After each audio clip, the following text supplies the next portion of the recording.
Hey guys, how's it going? Hope you're doing well. My name is Crown, and today I'm going to read you some very interesting stories that I hope that you're gonna love. And now, without further ado, let's go!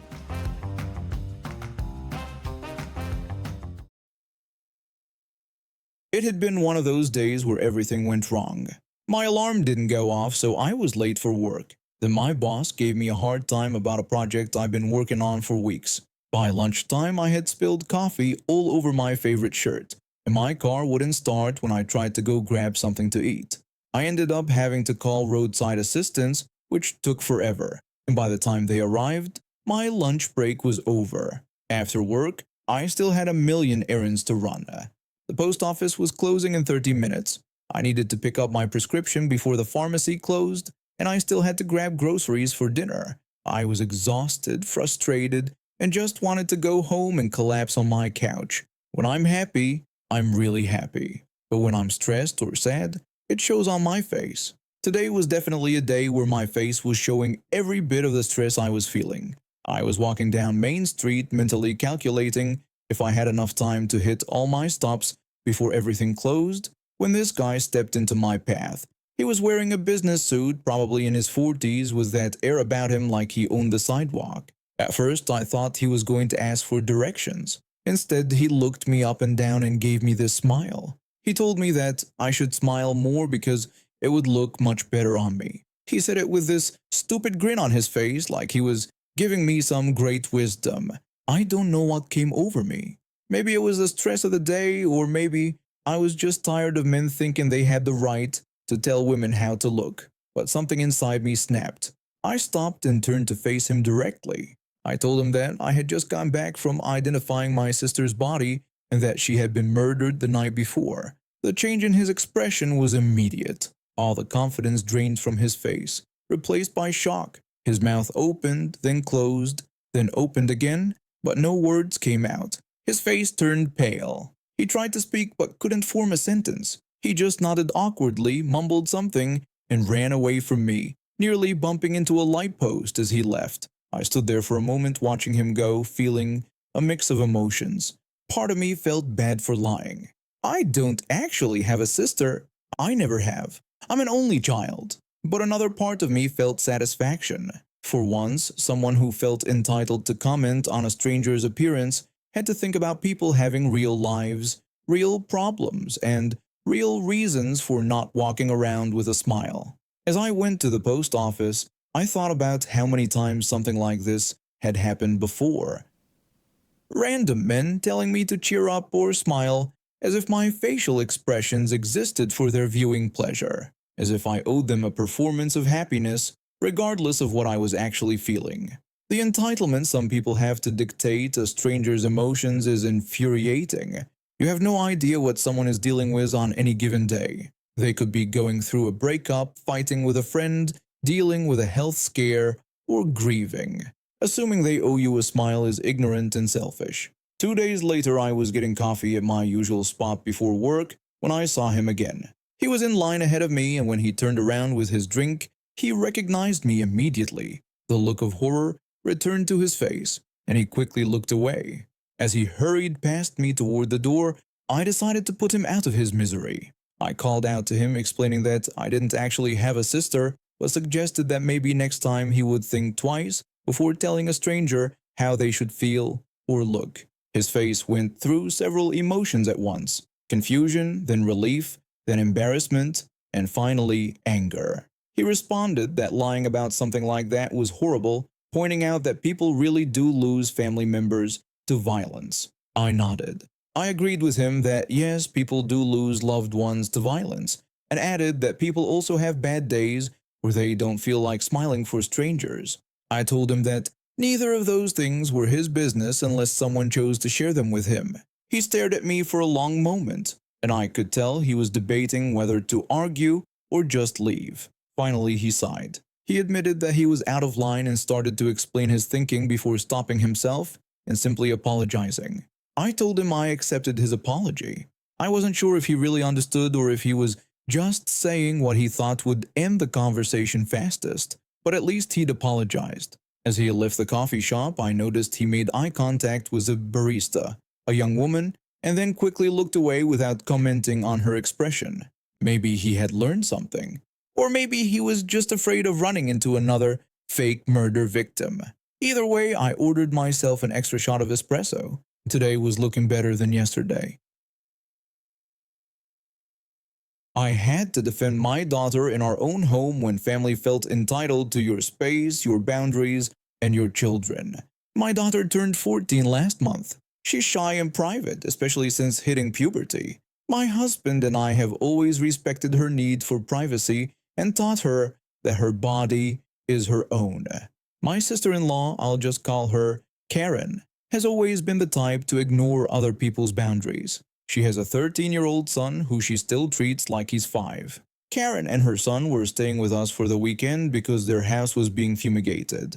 I was already regretting the decision to let them stay by dinner the first night. Karen kept making comments about how we're all family here and how modest people are just prudes. I noticed my daughter becoming uncomfortable throughout the evening, so I made sure to tell her that she could lock the bathroom door when she took her evening bath. I was in the kitchen cleaning up after dinner when I heard a commotion upstairs. At first, I thought maybe someone had dropped something, but then I heard my daughter scream. Not just any scream, the kind that makes a parent's blood run cold. I ran upstairs and found the bathroom door wide open. What I saw next will haunt me forever. Karen was in our bathroom, fully clothed but soaking wet, leaning over the tub where my daughter was taking her bath. She had one hand over my daughter's mouth while trying to force her son into the bathtub with my naked daughter. My poor girl was crying and thrashing, trying to cover herself. I shouted at Karen, demanding to know what she was doing. Karen turned to me and dismissed my concern, saying they used to bathe together when they were little and that it was just family. I yelled at her to get away from my daughter right now.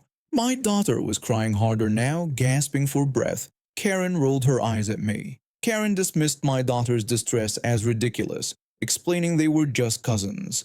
She claimed she was only trying to save water and suggested our water bill must be enormous with how long my daughter spends in the bathroom. Then, when my daughter wouldn't stop crying, Karen pushed her head under the water. It wasn't a gentle dunk. She was holding her down. Something in me snapped. I lunged forward, grabbed the first thing I could reach, a heavy glass jar of bath salts, and swung it at Karen's head. It connected with a sickening crack and she crumpled to the floor, a cut opening on her temple. I ordered Karen's son to get out immediately. The poor boy looked terrified and confused. He ran out of the bathroom immediately. I'm not mad at him. He's just a kid being raised by a monster. I wrapped my sobbing daughter in a towel and hugged her tight, then took her to my bedroom. She was shaking uncontrollably. Between sobs, my daughter tried to explain how Karen had somehow unlocked the door and come in.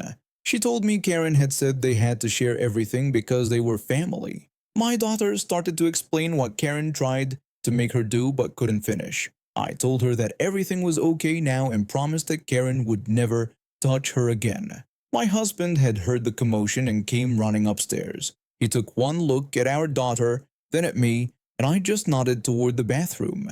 He went in, saw Karen on the floor groaning and the water in the tub sloshing around, and immediately called the police. The police arrived within minutes. Karen was conscious by then, holding a towel to her bleeding head and screaming about how I had assaulted her and should be arrested. Karen shouted at the officers, demanding they arrest me for attacking her. She pointed to her bleeding head and called me violent and unstable. The officer told her that they needed to understand what had happened first before taking any action.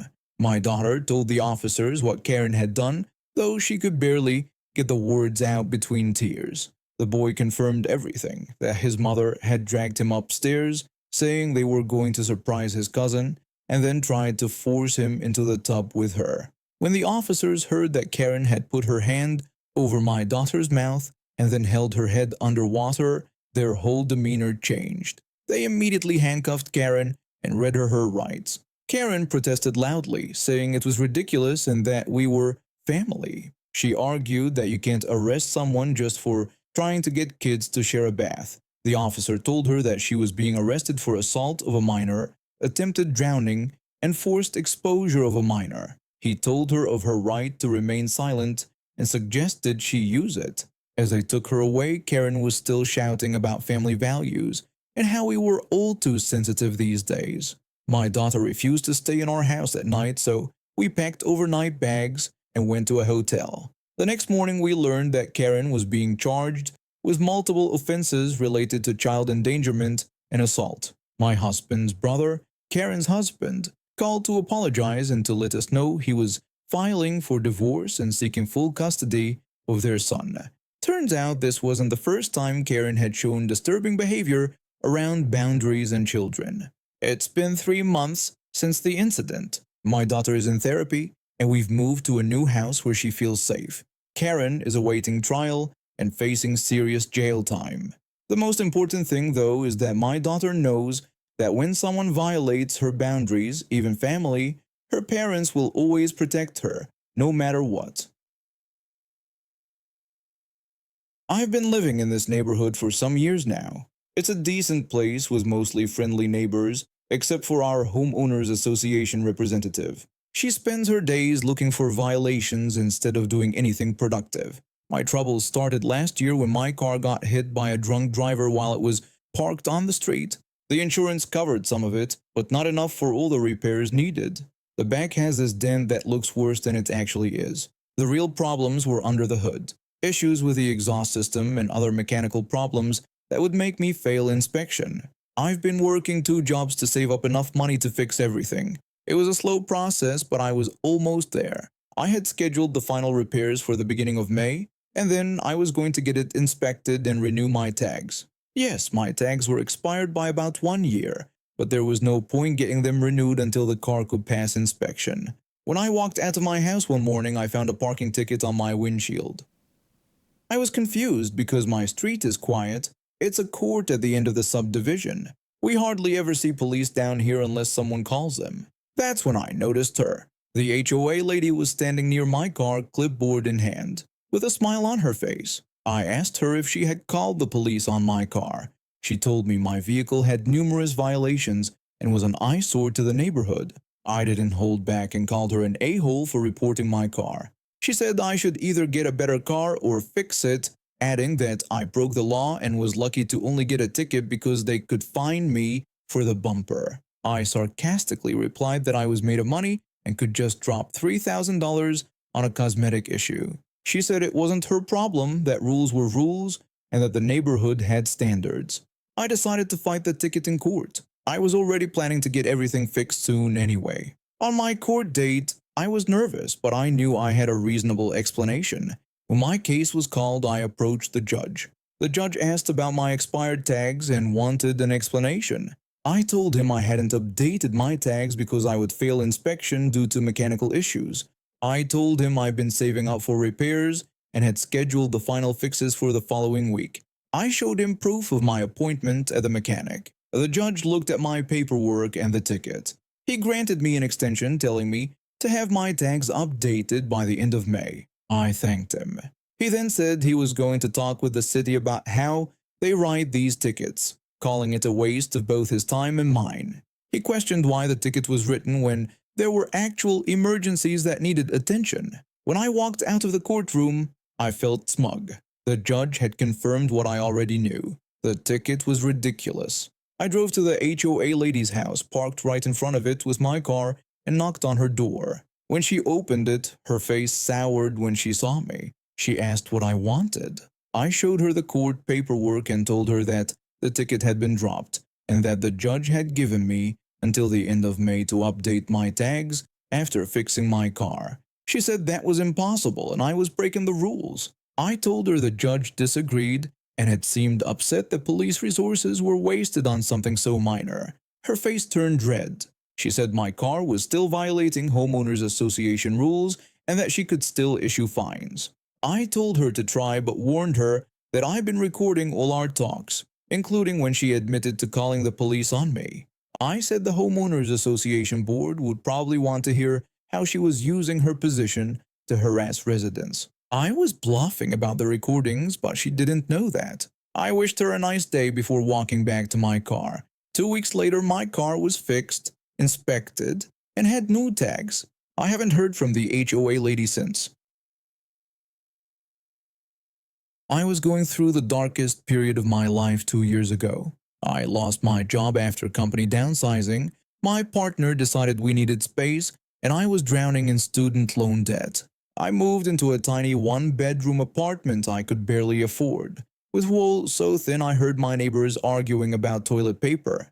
My baby nephew was in the hospital with breathing problems. My sister and her husband were worried, and I tried to support them while my own life fell apart. A persistent scammer had gotten my phone number and would call every 2 hours on my days off. They tried to sell me car warranties or tell me I won free cruises. It drove me crazy. I tried everything, blocking numbers, not answering, asking to be removed from their list, but they called from different numbers.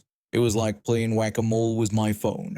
One day, I had an interview at a local bookstore. The interview went badly. I stuttered and almost cried when they asked why I wanted to work there. I didn't get a call back. I walked home in the rain, soaked by the time I reached my building. While unlocking my door, I heard my phone ringing inside. My heart jumped. My sister promised to call about my nephew, who had gotten worse the night before. I dropped my bags and ran to answer before it went to voicemail. I quickly answered the phone. The scammer asked if I was Scottish Fix. When I heard that cheerful tone, something in me broke. After the awful day and months I'd had, this was too much. I started crying hard. Without planning it, I told the scammer through tears that Scottish Vix had died the night before and asked if they knew her well. There was silence on the other end. Then they hung up. I stood in my hallway, phone still at my ear, tears on my face, and started laughing. It felt like my first real laugh in months. The next day, no unknown numbers called. Not the day after that either. For the 8 months I lived in that apartment before finding a better job and moving, I never got another scam call. I wonder if the scammer told others to remove my number out of respect for the dead. Maybe they were scared of calling a dead woman's phone. Whatever the reason, my tearful lie worked when nothing else did. My life got better. My nephew recovered and is now 3, loves dinosaurs, and can say the alphabet backward. I found a job I like that pays for a decent apartment with thick walls. I met someone new who makes me laugh daily. Sometimes when I get a call from an unknown number, I smile remembering when I faked my death to a scammer and found a bit of control in a life that felt out of my hands. The small victories get you through dark times. For me, it was convincing a scammer I was dead. I'd do it again in a heartbeat. And now we have reached the end of today's stories. Thank you for watching, and see you next time.